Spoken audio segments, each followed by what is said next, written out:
Hello and welcome back to another video. Today I'm going to be showing you how to change primary market on your Shopify store.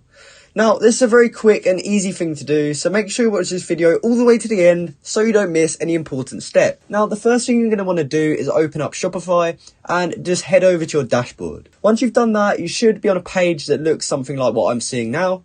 And from here we just want to go into the bottom left corner and click on settings. Now, when you click on settings, it will automatically take you to this store details section. However, we want to go all the way down to markets down here. And from here, we can see all of the markets that we have active. And as you can see, the only one I have active currently is United Kingdom. So if we wanted to change our primary market, we'd have to first click on our primary market. So as you can see, it says primary under United Kingdom. So we can click on this. And then from here, we want to go up to the top right corner and look for this edit button. And we're just going to go ahead and click on that. Now, as you can see, we've got a whole bunch of different markets that we can choose. And let's just say we wanted to change our primary market to Belgium. I'd have to just click Belgium here, make sure that's ticked. And then once it is ticked, I can click save. And as you can see here, it will say United Kingdom will be moved to your international market, which is currently inactive.